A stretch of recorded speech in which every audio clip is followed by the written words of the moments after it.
Hi, I'm Mark Grandusky. I'm the product sales manager for the G Force Intelligent Lift Device product line for Gorbel. So the whole idea of an intelligent assist device or an intelligent lift device is movement that tracks with natural human motion. No buttons, no throttles or anything else to push to have to control the unit. Now on this particular unit, the G Force, you'll notice we have a very ergonomic ergonomic grip here. So when I grab onto it, I have a grip that is very ergonomically tailored. It's got a nice rounded portion in the center, fits my hand nicely, fits the curvature of my palm, has nice flared features on the top and bottom for comfort. And also you'll notice the little dimples in the grip there are to reduce contact pressure. In addition to the redesigned e-stop, to reduce the potential for damage to the e-stop, and now we have the die-cast aluminum housing of the unit. We also have this very durable rubber bumper here, so that if the unit actually takes any kind of impact to the side or front, everything is very well protected and it's going to last a long time. If I turn this around to the back of the handle, you'll notice on the back side of the grip there's this little indent here that there's actually a sensor, a photo sensor in here. Now the operator would typically not even be aware that this feature exists, but the purpose of it is when I grab onto it and my hand breaks that sensor beam, it activates the unit and the unit moves up and down. If I don't have my hand on it, it's a safety feature. It will not move unless the operator is positively engaged on the handle. So the load itself is in a braked condition, and even if I bump or move this handle, it will not move until I physically grab onto the handle, and then it will move. I also want to talk about the e-stop feature here. This red button is the e-stop for the unit. Simply pushing this in will shut the G Force down. Giving it a quarter twist to the right will actually bring it back up. Also notice that it's well protected. We've got a little bit of an overhang up here and it's at an angle, so if you actually come up and impact this e-stop button, the worst that's going to happen is it will maybe shut off, but it will not be damaged. Another feature of the G Force, and a very important feature in many applications, is what we call float mode. Float mode, this button over here, if I press this button, you'll notice a little blue light will light up on the unit, and that indicates I'm in float mode. Now instead of having my hand on the handle itself to move it, it gives me positive control of the load itself. Now this will let me move up and down with positive control of the load itself. So this is very important if I'm going to be positioning this or placing this in a very specific point. For instance, if I'm going to a production line and I have to get on some locating pins on an engine assembly or a transmission assembly, this is actually very useful also if I'm orienting something on a horizontally oriented spindle or bolt pattern. So if I needed to move this up and down and actually place it onto a spindle or line up some bolt holes, this is a very, very useful feature for that. So you'll notice again, fingertip force, fingertip control up or down, and again up to 660 pounds or 300 kilograms with this product line. In addition to the basic functions, when I talk about the Q and the IQ model, so the basic functions of the Q model are the up-down motion with the human operator and the float mode that I just demonstrated. Those two features are available across the board with any of our Q or IQ models. One of the very unique features that differentiates the Gorbel lift device from really any traditional lifting device that has this coil cord assembly on it is the presence of this air and electric collector or swivel. What this allows me to do is actually spin the load below this point, or spin the load and the handle below this point. Now in an actual application where an operator is using this, if the operator would tend to lift and pick up the load and set the load back down and then continue in 360-degree motion and continue to do that, what ends up happening with any device that has any kind of a coil cord like this is it gets very tangled up, and it's a maintenance issue. It can result in downtime, increased maintenance costs. What this will allow you to do now is no longer damage this coil cord because of continuously rotating. Now you don't have to rely on the operators using the device properly to prevent maintenance issues. This simply is going to take care of that for you. Okay, with the swivel assembly, again, it does carry both electric and air signal all the way through this swivel point here.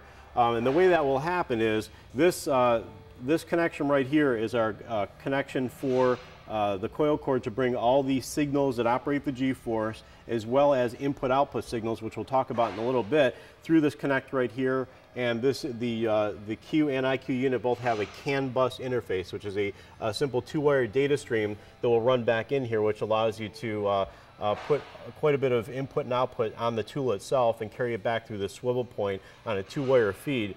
That connection point will be right here. And then for the air, if you have an air-powered end effector or any kind of air need below the swivel point, you actually would come over to this port right here, pipe your air into that port, and then that will also carry through the swivel assembly and come out right here at this air connection.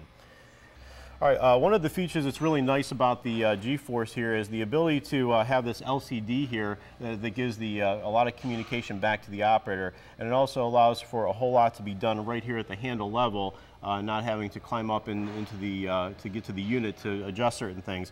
For example, speed changes. If you wanted to actually tame the speed down a little bit to be a little slower, you could actually go in here, and by pressing this button, we go into a program mode. When I go into program mode, I can select different menus. I just selected the speed menu, and you'll see it shows it 100% speed right now. And going through here, toggling through this menu, I can change in 10% increments from 100% all the way down to 10% or back up. So what I'll do here is change it back to 100%, but that's really nice. Now, on a lot of other units, you would have to actually, get on a ladder, get up into the overhead, either plug in with a computer or use a screwdriver or some other tool to actually change that speed setting.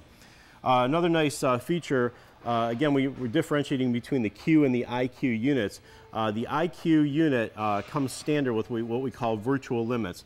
Now you'll notice right now, if I go up and down with this handle, I've got full range of motion through the up and down stroke. I can go all the way to the floor, and I can go all the way to the full upward limit. But I have a menu in here that I can go into. Looking at my LCD again, you'll see I've got, go into program mode. My first menu, it says VL menu. That's virtual limit. What I can do there, I can actually set a point, and what I'll do first off here is set a slower down or a slow down point in the lower directions. What that's going to do for me, I just set a point in the stroke that it's going to slow down to a slower speed. So it'll go high speed to the point that I just set, and then it'll automatically go to a slower speed. One of the things that this is very beneficial for, if the operator is going to be setting this product down, and say this is a very fragile part, they'll be able to set it down and automatically go to a slow speed, so they cannot actually damage the part by setting it down. So now you can see I can come down full speed again, which is about 60 feet a minute, and as soon as I get to that point, it automatically slows down. I cannot go any faster than that speed right there through the rest of the stroke. Still talking about virtual limits here, we also have the ability to set hard upper and lower virtual limits. Now, one of the things you might want to set a hard upper limit for is, say ergonomically, you don't want the operator lifting above shoulder level, and so you can actually tailor this for a certain operator's ergonomic position. So say you don't want the operator lifting above shoulder level, you could simply go into this unit, go into the virtual limit program menu, and toggle through until you see upper limit appear. Let it sit there, it'll blink several times. Now that upper limit is set right there at that point that I just set it at. Now I can come to that point in the stroke and never any higher than that. So in addition to the speed, I can also tailor my acceleration. Currently it's set at high, but I can set a low, medium, or high acceleration. One of the benefits of that is if you have it on a structure overhead, say on a long bridge, and you have a little bit of deflection in the center, you can actually reduce the amount of impact that this unit will put into the bridge and minimize the bounce of the bridge. In addition to all the other information you can get with the LCD, we also have, if you notice, you have a weight readout. That weight readout actually comes with, when you add the float mode option, the float mode responds from a load cell that's added to the unit, and that load cell can be read out in the form of a weight readout that's available here on the LCD. So whenever you pick a part up, when I grab onto it, you'll see it'll actually move up and down. As soon as I stop moving and let my hand off, it will switch over and it will show you the weight of the product itself. Now what we've got here also with the LCD is the ability to have some service information from the unit. Now when I go in here in the program or in the menu mode, I'll toggle through to a menu for service, and this is a service menu, and what I'll do is toggle through the service menu till I get a display system info. When I display some system info, you'll see you're going to get a on time, run time, and cycle count. So what you'll see, the on time is actually the amount of time power has been applied to the unit. The run time is the actual amount of time the unit is actually being used lifting, and the cycle count is actually the number of cycles that the unit has actually gone through with the operator using it. Okay, we're going to talk about the capacity overload feature. This feature of the G Force can actually sense when it's got an overcapacity load and will not allow the unit to lift beyond what it's rated for. So you'll see when I grab onto this, I'm going to lift a load that's beyond 300 kilograms. As soon as I lift up, you will notice the red light starts to flash and it tells me that I have a capacity overload. At this point, I cannot travel upward any further. It inhibits any upward motion. It will allow me to travel downward until the load is actually unloaded, and you can see now we're unloaded. Once I let go of the handle, all I need to do then is re-grab the handle again, and I can start all over again. But yet again, as soon as I lift up that load, it will sense the overcapacity condition and stop the unit. Okay, talking about a very important safety feature of the G Force is the fact that it will not recoil under loss of load. Now with types of traditional lifting devices such as air balancers or vacuum tube lifters that counterbalance the weight of the load with air pressure or vacuum pressure, those devices will recoil. If you lose a load, they will recoil upward and cause potential injury to the operator or potential damage to the product being lifted. So with the G Force, even though an operator holds the handle active, and so the G Force is actually lifting the product, I can come in here and lift off the 75-pound load, and I can put it back on, and that change in load does not affect the position. So the G Force will never recoil under a loss of load. Again, that's a big safety advantage over traditional lifting devices that use air or vacuum to compensate for the load. All right, we're talking about another important safety feature of the G Force is what happens when you lose power. The G Force will actually come to a complete stop, and a fail-safe brake will set if power is lost, and no motion will be able to happen until power comes back up again. So to demonstrate this, I'm going to lift this up. I'm going to get a good running start coming downward, and then my colleague here is going to disconnect the power, and you'll see exactly what happens.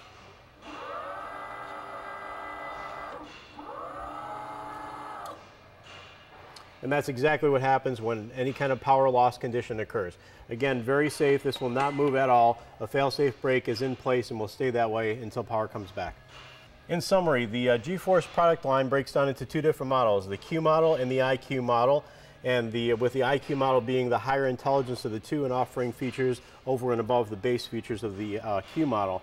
And overall, the G Force product line is going to bring you higher productivity in the form of the speed, product damage reduction in the form of the precision lifting, and a lot more flexibility beyond what you're going to get with any intelligent lift device on the market today or any traditional lifting device.